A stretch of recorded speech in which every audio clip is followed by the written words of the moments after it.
Let me ask you something first. What if I told you the city you think you know never really wanted you there?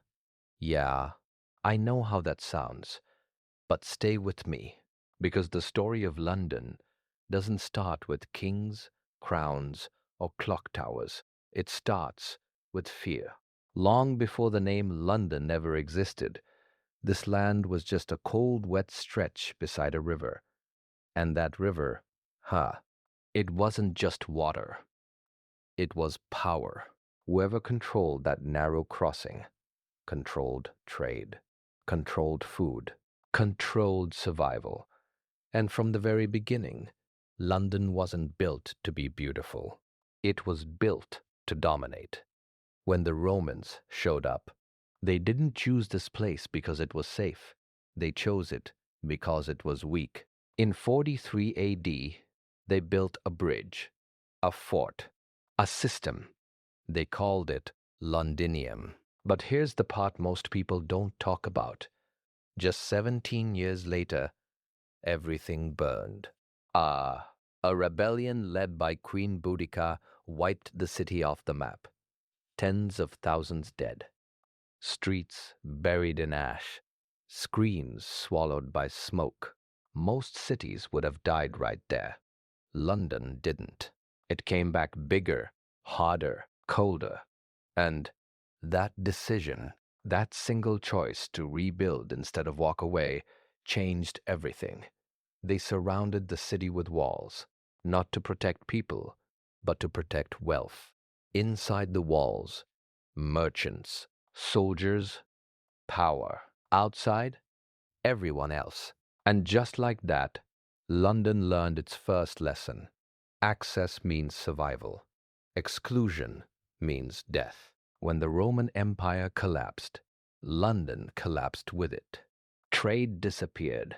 Streets emptied. Buildings rotted.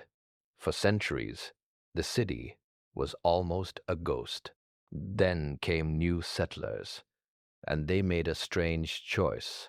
They didn't move into the old city. They built beside it. Think about that for a second.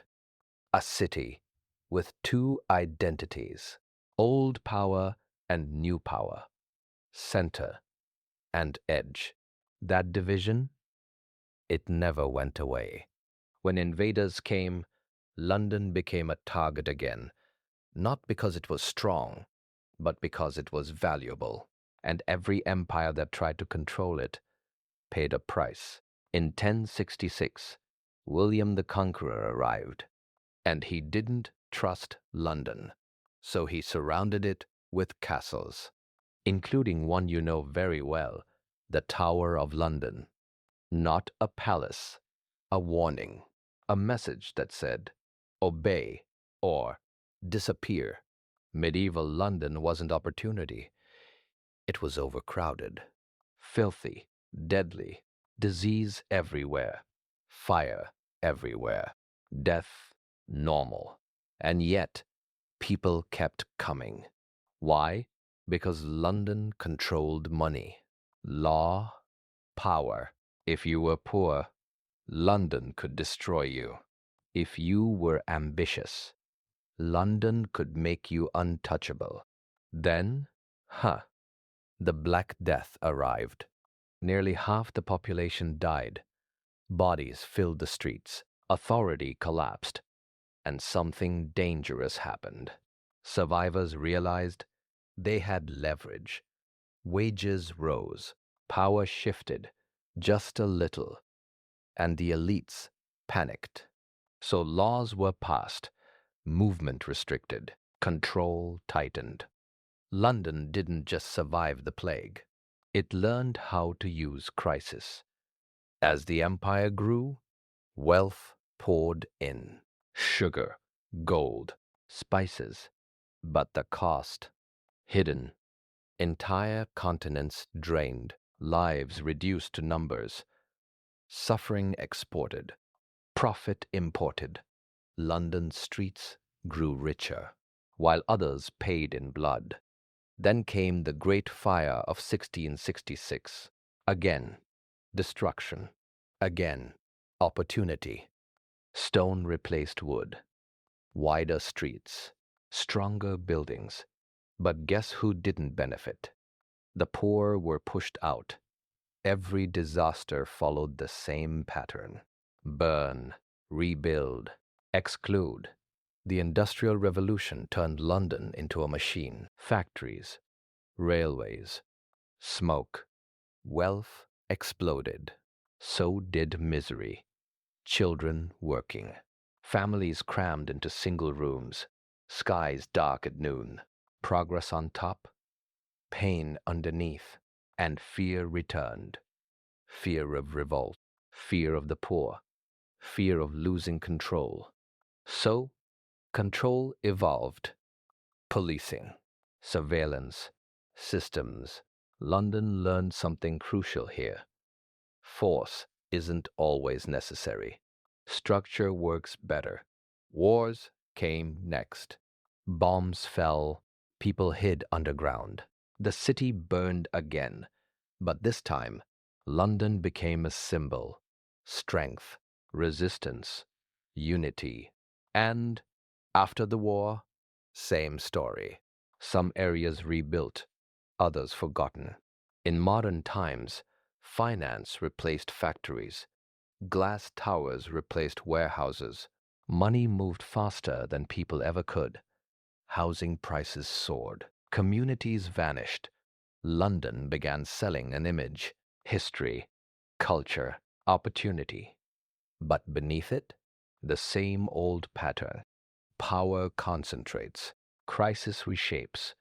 The vulnerable absorb the damage. London doesn't rule loudly anymore. It whispers. Banks instead of armies. Policies instead of chains. Influence instead of occupation. Immigrants arrived, drawn by promises.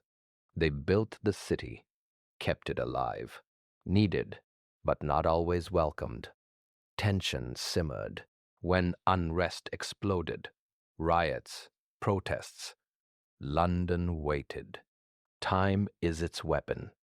Anger burns out. Surface reforms appear. The core remains untouched. Even rebellion gets absorbed. Resistance becomes regulation. Culture becomes branding. The city doesn't silence voices. It waits until it can sell them. Luxury apartments rise. History gets curated. Memory becomes selective. And slowly, quietly, people are priced out. London doesn't kick you out. It convinces you you don't belong. And still, millions stay. Why?